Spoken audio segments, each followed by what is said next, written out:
I mean, for so long, the white police officers have been something to be feared for good reason, as we saw with George Floyd, or we've seen in Atlanta and Georgia recently. So to have someone who can be part of that community, can talk with people there.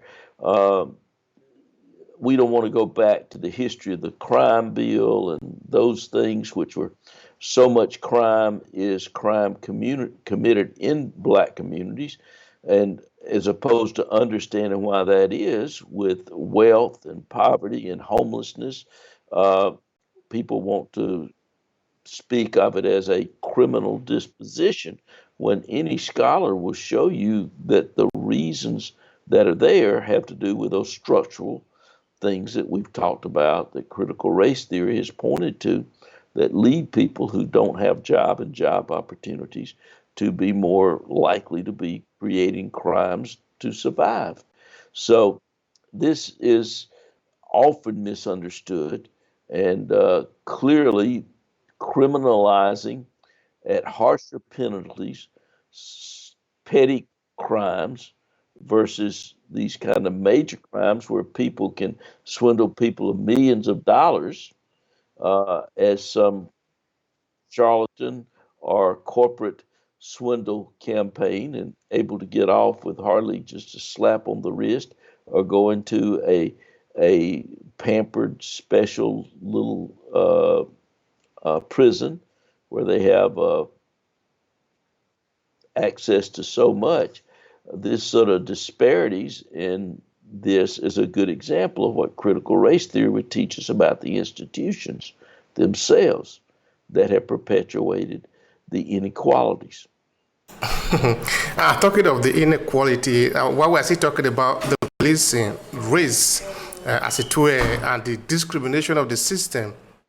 I think the prison system is something somebody should be thinking about also, because studies have shown that the American prison are disproportionately favoring African America to be as welcome to the prison, you know, uh, meaning the percentage of the people in prison in the United States, African America are disproportionately more in number compared to the white people. Now, let's say these people are doing this because their neighborhood, they don't have resources to be able to do, they don't have the resources to be able to live. That is why they are into crime. And the United States have a lot of money to be able to invest in this area if they really want to solve the problem. Is the problem building more prisons so that we can put more people there, or actually developing this area so that the people can be working and contributing to the society? I'm trying to understand, why is prison a solution in this case? Well, I think this is a good place that the theory of critical race theory could help people understand. Of course, people make money off of prisons. Prisons are institutions that can make money, and the privatization of these has been a real problem. But I think, again, it comes down to politics. One political party wants to do things like job training programs in a community to help people. The other one would rather build prisons. So the only answer to that is to vote for the one that you think is going to solve the problem. For me and a lot of other people, that's the job opportunities, training, education, uh, building infrastructure within the community that allows people to have a better life and better opportunities. All right. One question for you. Have you ever met any person that is a racist? What did they really think about black people? Yeah.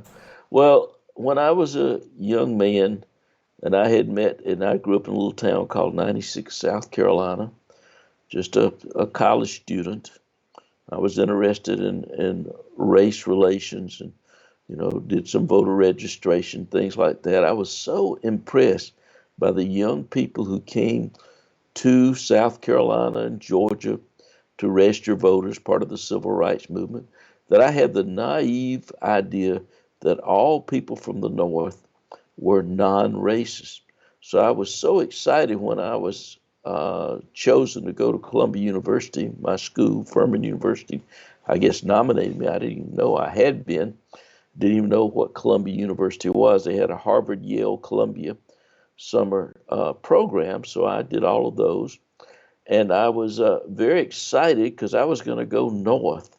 And in fact, uh, found out how people were so wonderful and bring back so that we would not be racist and believe in these racist ideas in the South.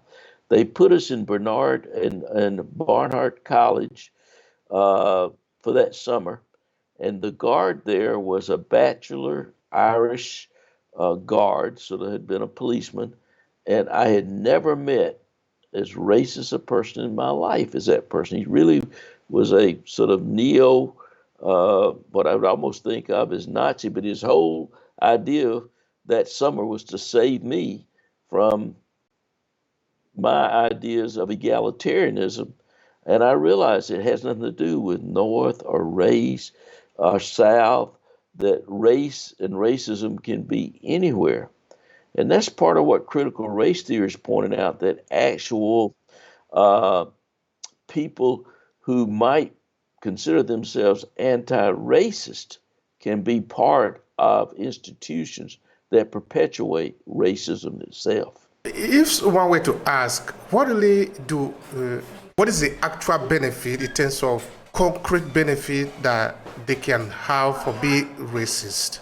I do not see any benefit if you believe in the basis of the Constitution, or all people, or at least the basis of the Declaration of Independence, which I believe the 13th and 14th and 15th Amendment put that Declaration of Independence, which was our mission statement, into our Constitution, our rule book. I see no benefit at all for racist beliefs, unless you think that if somebody else has any opportunity, that takes away from me. I just think that's a philosophy that's wrong, that all ships can rise together in terms of our declaration. It is what made America so great. It's what has, I think, inspired other countries to emulate the United States, is our belief in equality of all people. But it's our misunderstanding of how that has been applied over the years that has misled us.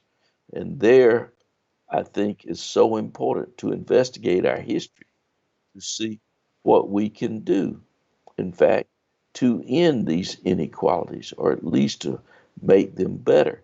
And I think there are programs that do that, but we have been in a period, except for briefly, of sort of retrenchment away from those ideas over the years, that we made progress with the civil rights movement. And part of it was the false belief that the civil rights movement, the modern civil rights, solved the problems of inequality. It made great progress, but as I said, we had had 12 generations of teaching white supremacy and white privilege, and the law reinforcing those. That's why I love the first illustration in our book, Justice Deferred Race in the Supreme Court. It's the great attorney and later Supreme Court Justice Thurgood Marshall getting off the train, the Silver Meteor, in Charleston, South Carolina, to argue the case that becomes Brown v. Board. It's just Briggs v. Elliott. And he'd almost just been lynched in Florida arguing a case. And he says, sometimes I get tired of saving the white man's soul. And I like that quote so much because it says that segregation and inequality and white privilege is not just bad for African Americans, but think about what it does to white children and white people to believe that they are somehow superior, that they have certain privileges they should have that others don't. It's a very dangerous way of thinking. And I fear that some of that has reemerged, particularly since 2016, in the way people are thinking in American society.